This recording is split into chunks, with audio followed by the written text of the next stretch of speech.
வணக்கம் நேயர்களே.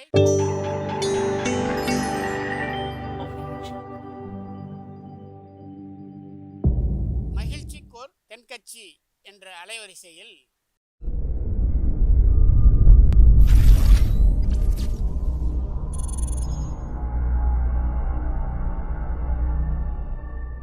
சிரிப்போம், சிந்திப்போம், செயல்படுவோம் என்ற தொடர் நிகழ்ச்சி தினமும் காலை 8 மணிக்கு யூடியூப் அலைவரிசையில் ஒளிபரப்பாகும் என்பதை மகிழ்ச்சியோடு தெரிவித்துக் கொள்கிறோம்.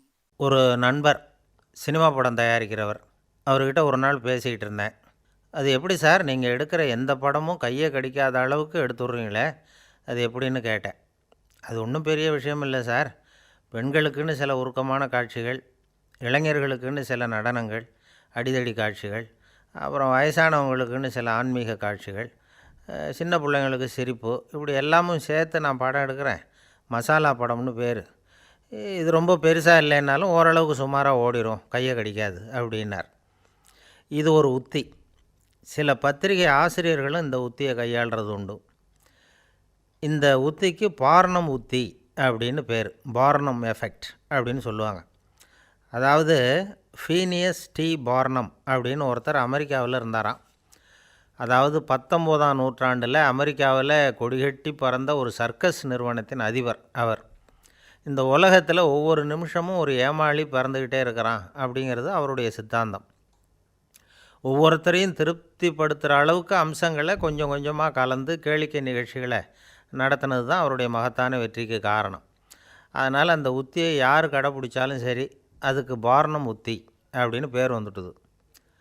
ஜோசியம் சொல்கிறவங்களுக்கும் இந்த உத்தி தான் கை கொடுக்குது. ஒரு விஷயத்தை ஒருத்தருடைய கோள் நிலைகள் அல்லது கையெழுத்து நிரூபிக்கிறதாக அவர்கிட்ட சொன்னால் அதை அவர் நம்பிவிடுவார். ஆனால் அந்த விஷயம் நல்லதாக இருக்கணும், நேர்மையானதாக இருக்கணும், அதாவது பாசிட்டிவாக இருக்கணும். 8ஆம் இடத்துல குரு, 9ஆம் இடத்துல சனி, நீங்கள் ஒரு பெரிய மேதை தான் அப்படின்னு சொல்லுவாங்க. கேட்குறவங்களுக்கு அதை மறுக்கிறதுக்கு மனசு வராது. அப்படி சொல்லும் பொழுது கூடவே என்ன கொஞ்சம் முன்கோபம் அதிகமாக இருக்கும், இருந்தாலும் அது உடனே மறைஞ்சிரும் அப்படின்னு சில அற்ப விஷயங்களையும் சொன்னாலும் அதையும் சரிதான்னு சொல்லி ஒத்துக்குவாங்க. ஆளுமையை எடை போடுகிற ஒரு நிறுவப்பட்ட உத்தியின் மூலமாக தன்னுடைய குணாதிசயங்கள் கண்டுபிடிக்கப்பட்டதாக அவர் நம்புறது தான் இதுக்கு காரணம். இந்த மாதம் பணத்தட்டுப்பாடு கொஞ்சம் இருக்கும், உடம்பில் ஏதாவது கொஞ்சம் அசௌகரியம் இருக்கும், வீட்டுக்குள்ளே லேசாக மனஸ்தாபம் வரலாம், இது மாதிரி பொதுப்படையாக சிலதை சொன்னாலே போதும், மக்களை நம்ப வச்சுடலாம். இதெல்லாம் நமக்கு மட்டும்தான் ஏற்படுது அப்படின்னு சொல்லி அவங்க நினைக்கிறது தான் காரணம். இதுதான் பார்னம் உத்திங்கிறது. மனிதர்கள் பாராட்டுக்களை விரும்புகிறதும் விமர்சனங்களை வெறுக்கிறதும் பார்னம் உத்தியின் அடுத்த கூறு. அதனால் ஒருத்தருக்கு ஜோசியம் சொன்னாலும் சரி, அவருடைய ஆளுமையை மதிப்பிடுறதாக இருந்தாலும் சரி, அவரை புகழற மாதிரி இருந்தாலும் சரி, அப்படி இருந்தால் தான் அது சரியாக இருக்கும்.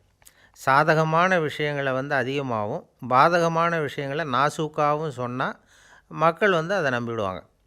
ஒருத்தரை கருமின்னு சொன்னால் ஏற்றுக்க மாட்டார். அதையே கொஞ்சம் மாற்றி நீங்கள் கொஞ்சம் சிக்கனமான ஆசாமி அப்படின்னு சொன்னால் நீங்கள் சொல்கிறது சரிதான் சார் அப்படிம்பார். நீங்கள் பெரிய செலவாளி தான், இருந்தாலும் நல்ல விஷயங்களுக்கு தான் செலவழிப்பீங்க அப்படின்னு சொல்லணும். இப்படி இந்த பார்னம் உத்தியை கடைப்பிடிச்சி இன்றைக்கி வெற்றிகரமாக காலம் தள்ளுறவங்க நிறைய பேர் இருக்கிறாங்க. இந்த உலகத்தில் ஒவ்வொரு நிமிஷமும் ஒரு ஏமாளி பறந்துக்கிட்டே இருக்கிறான் அப்படிங்கிறது தான் ஃபீனியஸ் பார்னம் அவர்களுடைய நம்பிக்கை. அதை விட அடுத்தவங்களை ஏமாளியாக நினைக்கிற மனுஷர்கள் தான் இன்றைக்கி உலகத்தில் ரொம்ப அதிகம். ஒருத்தர் தன்னுடைய மேல் அதிகாரிகிட்ட போய், ஐயா ஒரு நாள் லீவு வேணும், என் தங்கச்சிக்கு கல்யாணம் அப்படின்னார். அவர் பார்த்தார், ஒரு 10 நிமிஷம் வெளியில் இருங்கன்னார். 10 நிமிஷம் கழித்து கூப்பிட்டார், இதை பாருங்கள், நீங்கள் சொல்கிறது பொய். இப்போ உங்கள் தங்கச்சிக்கு ஃபோன் பண்ணேன், அவங்க தனக்கு 2 வருஷத்துக்கு முன்னாடியே கல்யாணம் ஆகிட்டதாக சொல்கிறாங்க அப்படின்னார். உடனே இவர் சொன்னார், சார் இப்போ நீங்கள் சொல்கிறதும் பொய்யாக தான் இருக்கணும், ஏன்னா நிஜமாக எனக்கு ஒரு தங்கச்சியே கிடையாது அப்படின்னார். ஐயா தென்கட்சி கோ சுவாமிநாதன் அவர்களின் மகிழ்ச்சிக்கோர் தென்கட்சி தொடர் நிகழ்ச்சியினை கேட்டு பயன்பெறுங்கள்.